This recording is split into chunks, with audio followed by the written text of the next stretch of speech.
akan menceritakan sebuah kisah Nabi Adam alaihissalam.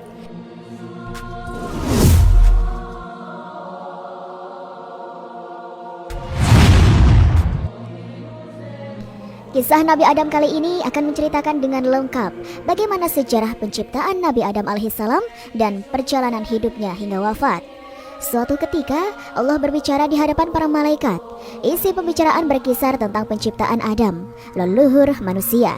Adam dan keturunannya ini kelak akan menjadi khalifah atau wakil Allah di bumi. Tugas mereka memakmurkan bumi. Mendengar penjelasan itu, para malaikat heran. Kenapa harus Adam dan anak cucunya yang menjadi khalifah?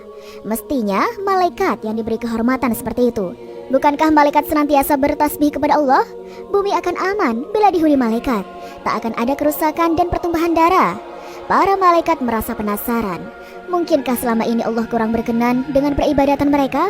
Oleh karena itu Allah berkehendak menciptakan makhluk yang lebih baik. Mereka khawatir kalau Allah Subhanahu wa Ta'ala menciptakan Adam itu lantaran kelalaian mereka, atau ada kesalahan yang mereka lakukan tanpa disadari. Muncul juga keraguan di kalangan malaikat. Mampukah manusia mengemban tugas berat itu? Sebab sebelumnya bumi pernah dihuni oleh kalangan jin. Ternyata mereka sering berbuat keonaran. Banyak terjadi pertumpahan darah, kemaksiatan, dan kerusakan di sana. Bukan tidak mungkin Adam dan anak cucunya juga akan melakukan hal yang sama. Keraguan para malaikat sebenarnya tidak beralasan. Sebab Adam mempunyai beberapa keistimewaan. Adam diciptakan langsung oleh tangan Allah. Ruhnya juga langsung ditiupkan olehnya. Selain itu, Adam juga dikaruniai akal. Berkat akal inilah Adam bisa mengamati, mempelajari, dan memahami benda-benda. Akal inilah yang memungkinkan Adam dan anak cucunya bisa menjalankan tugas sebagai khalifah di bumi. Keistimewaan ini benar-benar terbukti, sobat. Adam mampu mengungkapkan nama-nama benda. Kemampuan ini ternyata tidak dimiliki para malaikat. Mereka bungkam ketika disuruh untuk melakukan hal yang sama. Akhirnya para malaikat pun mengakui keistimewaan Adam. Kata Adam berasal dari Adim, Adimul Ardli, berarti permukaan bumi. Nama Adam erat kaitannya dengan bahan penciptaan. Adam diciptakan dari tanah yang ada di permukaan bumi. Setelah mati, Adam dan anak cucunya juga akan dikuburkan di dalam tanah. Akhirnya, wujud Adam menjadi sempurna. Allah kemudian meniupkan ruh kepadanya. Setelah ruh ditiupkan, Allah menyampaikan sebuah titah kepada para malaikat. Titah itu juga berlaku bagi makhluk lain yang saat itu berada dekat dengan para malaikat. Isi titah menyebutkan agar para malaikat bersujud kepada Adam, suatu penghormatan yang tak diberikan kepada makhluk selainnya. Alhasil, para malaikat patuh kepada titah Sang Pencipta. Mereka bersujud kepada Adam. Namun, ada makhluk yang membangkang. Dialah si sombong iblis. Makhluk dari kalangan bangsa jin ini merasa sok hebat. Dia merasa lebih mulia ketimbang Adam. Alasannya, iblis diciptakan dari api, sedangkan Adam dari tanah. Api lebih baik daripada tanah. Sifat sombong sang iblis terlihat dari dua sikap. Pertama, iblis memandang rendah Adam. Di mata iblis, Adam hanyalah makhluk kemarin sore, sedangkan dia sudah ada jauh sebelum Adam ada. Lalu, Adam pun diciptakan dari tanah, sedangkan dia diciptakan dari api. Masa dia harus hormat kepada makhluk seperti Adam itu? Kedua, iblis menolak kebenaran. Iblis menolak untuk bersujud kepada Adam, padahal dia tahu bahwa yang memberi titah itu adalah Allah Subhanahu wa Ta'ala. Penolakan iblis jelas merupakan kedurhakaan. Allah murka kepadanya. Akibatnya dia diusir dari surga. Tak hanya itu, sobat, iblis juga mendapat laknat Allah sampai hari kiamat. Ciri orang yang mendapat laknat Allah ialah tak bisa keluar dari kesesatan. Itulah sebabnya iblis selamanya berada dalam kesesatan. Bermula dari kesombongan, selanjutnya muncul kedengkian. Iblis merasa tidak nyaman lagi. Pasalnya, ada makhluk yang mendapat kemuliaan lebih darinya. Dia tak terima, tidak boleh ada makhluk lain yang mengunggulinya. Oleh karena itu, dia ingin membuktikan kalau Adam itu tidak ada apa-apanya. Caranya, dia akan berusaha menyesatkan Adam dan anak cucunya. Maka, kadung mendapat laknat, iblis meminta tempo. Dia meminta umur panjang. Tak tanggung-tanggung, sobat, sampai hari kiamat. Umur selama itu akan dipergunakannya untuk membalas dendam. Iblis tidak ingin sendirian berada di neraka. Dia ingin membawa Adam dan keturunannya turut serta. Hidup seorang diri tidaklah mengenakan. Hal ini juga dirasakan Adam. Tak ada teman curhat, tak ada kawan berbagi, baik dalam suka maupun duka. Pendek kata, Adam merasakan kesepian. Ia membutuhkan seorang pendamping. Kemudian Hawa diciptakan. Bahannya diambil dari tulang rusuk Adam. Ketika itu Adam yang sedang terlelap tidur, Allah mengambil tulang rusuknya yang sebelah kiri. Walau diambil tulang rusuk, Adam tak merasakan sakit. Sekiranya merasakan sakit, tentu Adam tidak akan sayang kepada Hawa. Setelah Hawa tercipta, para malaikat bertanya, "Adam, siapa yang ada di samping kau?" "Seorang perempuan." "Siapa namanya?" "Hawa." "Untuk apa Allah menciptakan Hawa?" "Untuk mendampingi saya, memberi saya kebahagiaan dan memenuhi keperluan hidup saya sesuai dengan kehendak Allah." Kebahagiaan semakin lenyap. Allah menyuruh Adam dan Hawa tinggal di surga. Kehidupan di sana serba enak, apa saja boleh dilakukan. Mereka bebas mencicipi apa saja sepuasnya. Namun ada satu pantangan, Adam dan Hawa tidak boleh mendekati pohon larangan. Larangan ini harus dipatuhi, jika tidak mereka bisa celaka. Di surga, Adam tidak perlu mencari nafkah, segala keperluan sudah tersedia. Singkat cerita, Adam dan Hawa tidak akan kelaparan, kehausan, dan kelelahan. Sungguh menyenangkan, semua boleh dilakukan, yang penting tidak dekat-dekat dengan pohon larangan. Mudah bukan? Sejak membangkang, iblis tidak diperkenankan lagi tinggal di surga. Perasaan dendam dan dengki iri iblis semakin menjadi-jadi. Iblis tidak senang melihat Adam dan Hawa bahagia. Oleh karena itu, iblis selalu mencari-cari kesempatan. Dia ingin memperdaya mereka. Pokoknya, Adam juga harus keluar dari surga. Kesempatan itu kini ada, pohon larangan. Adam dan Hawa dilarang mendekati pohon itu.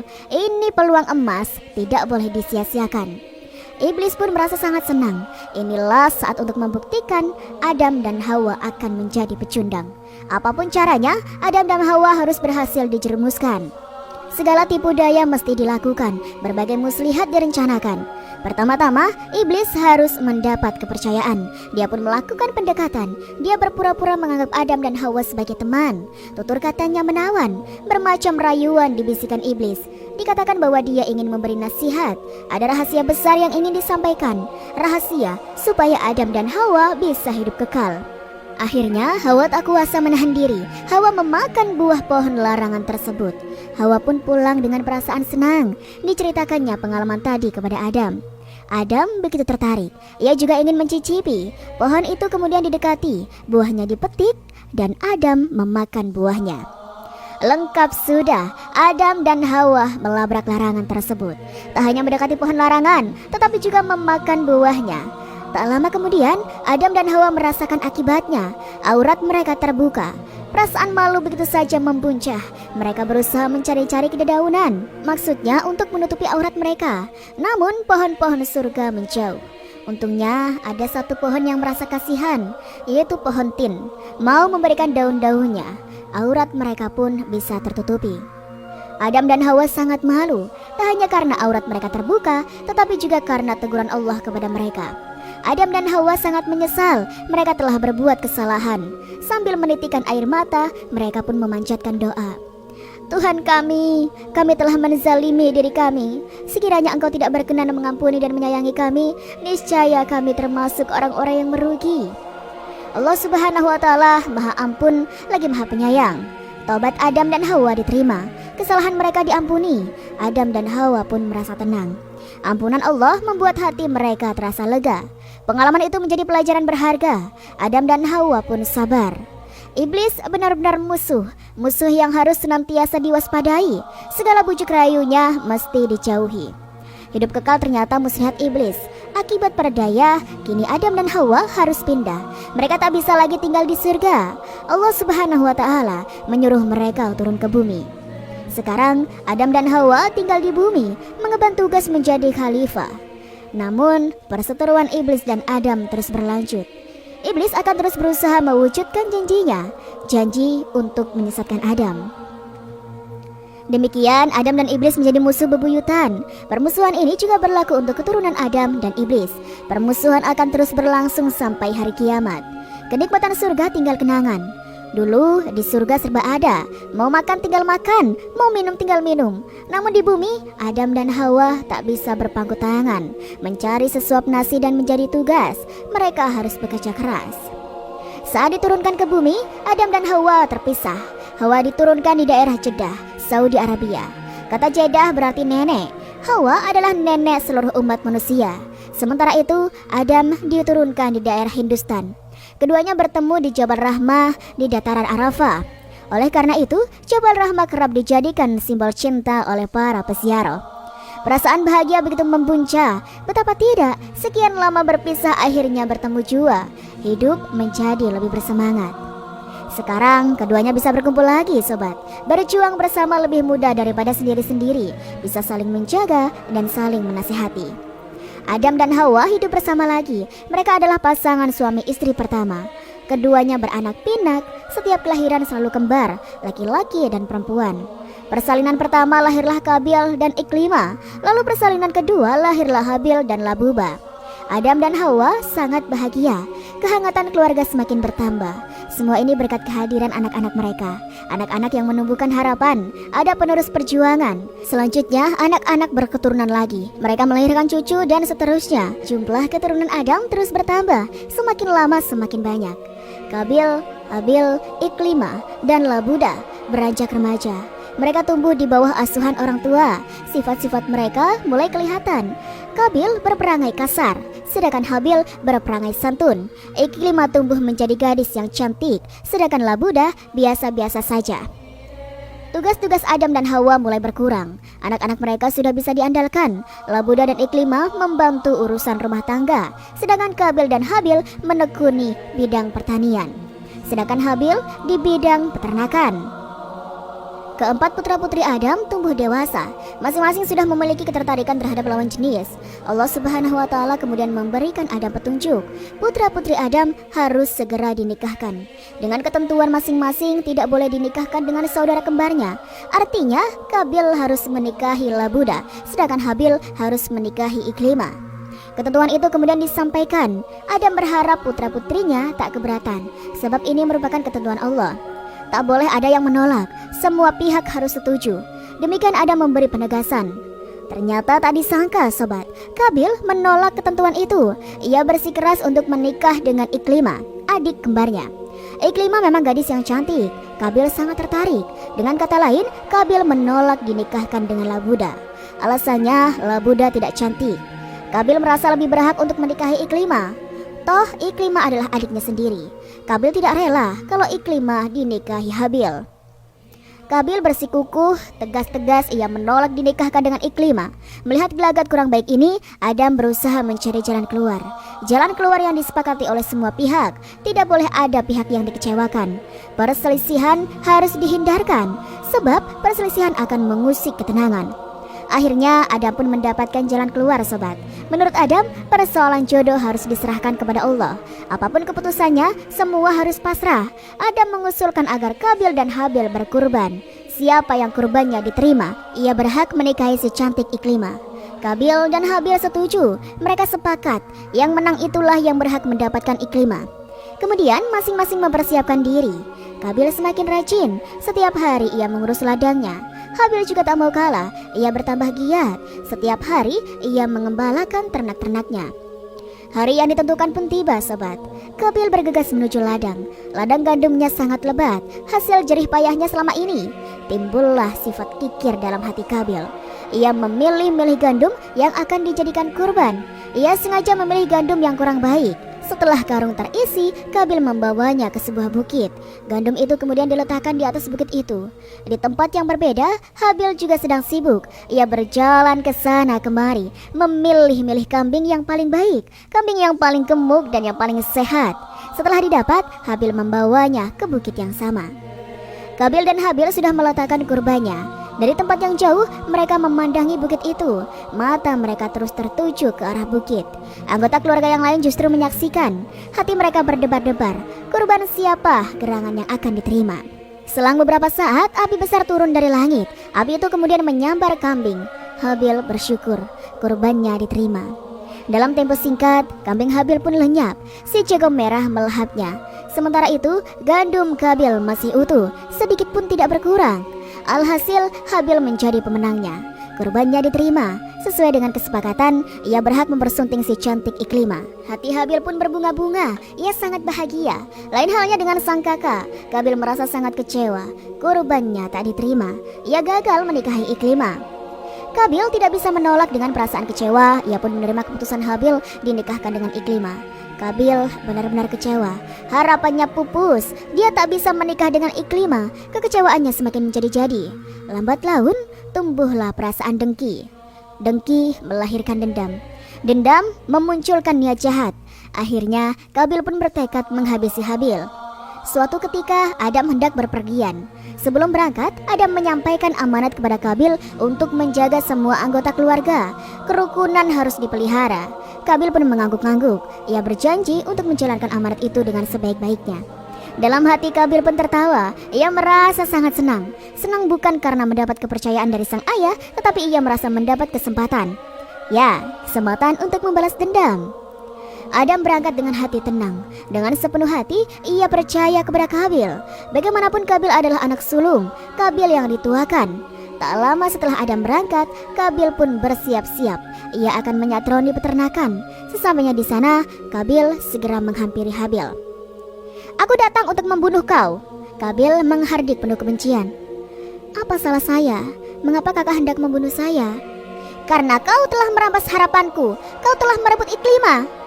"Allah yang menentukan, Kak. Saya hanya berusaha." "Saya juga berusaha," bentak Kabil. "Ketahuilah, Kak, Allah hanya menerima kurban dari orang berhati tulus. Orang yang berhati tulus akan memilih kurban yang paling baik. Kenapa kakak memilih gandum yang busuk? Jelas saja kurban kakak tidak diterima." "Alah, sudahlah, kau jangan nyerocos terus. Tidak usah rapat-rapat memberi nasihat. Aku tetap akan membunuh kau," kata Kabil berang. "Bukannya kakak juga telah setuju dengan penyelesaian seperti itu? Sadarlah, Kak. Kakak jangan terperdaya oleh setan. Ingat, setan adalah musuh kita. Setan yang telah mengakibatkan ayahanda dan ibunda keluar dari surga. Berpikirlah sebelum bertindak, Kak. Jangan sampai kakak menyesal kelak." "Diam, aku akan membunuh kau." "Jika kakak bersikeras, aku tidak akan membalas. Saya takut kepada Allah. Saya tidak akan melakukan perbuatan zalim. Semua saya serahkan kepada Allah." Masuk telinga kiri, keluar telinga kanan. Nasihat Habil sama sekali tak ada artinya, sobat. Yang terjadi malah Kabil semakin marah. Dendam semakin tak tertahan. Rasanya ia ingin segera menghabisi nyawa adiknya itu. Iblis ternyata tak menyia-nyiakan kesempatan itu. Ia terus-menerus membisikkan kejahatan. Sebenarnya Kabil sendiri kebingungan. Tak tahu apa yang harus dilakukan.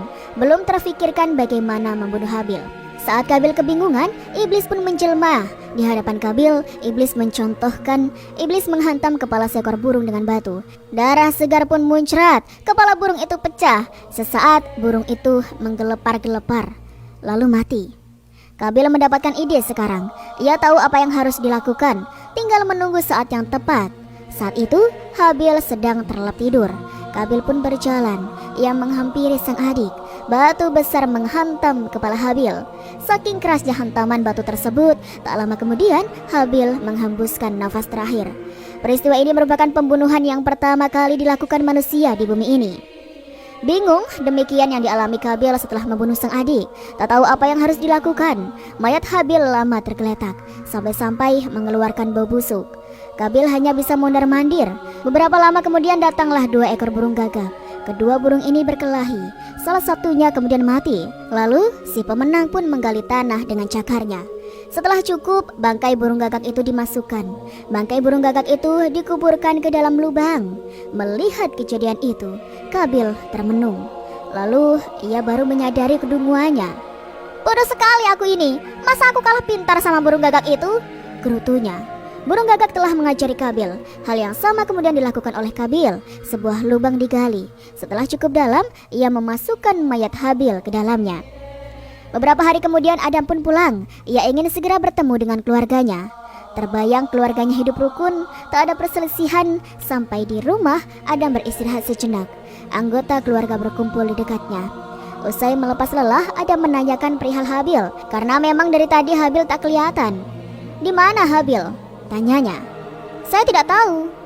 "Kamu yang diberi amanat untuk menjaga sebuah anggota keluarga kan? Kemana Habil?" "Saya tidak tahu. Saya tidak mungkin menjaga Habil setiap saat," jawab Kabil ketus. Pasti telah terjadi sesuatu, pikir Adam. Tapi kemana gerangan harus mencari Habil? Akhirnya Adam pun tahu Habil telah dibunuh. Pelakunya siapa lagi kalau bukan Kabil? Adam sangat berduka. Terbayang bagaimana Habil dianiaya. Tega nian sang kakak disuruh menjaga malah membunuh. Gara-gara dengki, hubungan keluarga jadi rusak. Seorang kakak bahkan tega membunuh adik kandungnya sendiri. Sungguh menyedihkan ya sobat. Setan telah memanfaatkan kesempatan. Adam hanya berserah diri kepada Allah. Semua ia terima sebagai kehendaknya. Kepedihan ia hadapi dengan kesabaran. Bahkan ia tetap memohonkan ampun untuk anaknya Kabil. Nabi Adam terus berdakwah di kalangan anak cucunya, mengajak mereka mengamalkan ajaran Allah untuk menyembahnya, berbuat baik kepada sesama, jujur dan saling menolong. Dalam riwayat, Nabi Adam wafat dalam usia 1000 tahun setelah sebelumnya menderita penyakit selama 11 hari. Setahun kemudian, Hawa pun meninggal. Sebagian riwayat menyatakan Nabi Adam dimakamkan di kota Mekah dan Hawa dimakamkan di kota Jeddah. Itulah sobat kisah yang sangat luar biasa ya. Semoga dari kisah ini bisa menambah pengetahuan dan bisa bermanfaat bagi kita semuanya. Terima kasih buat teman-teman semuanya yang sudah menonton video ini. Sekian dari Rizky. Wassalamualaikum warahmatullahi wabarakatuh.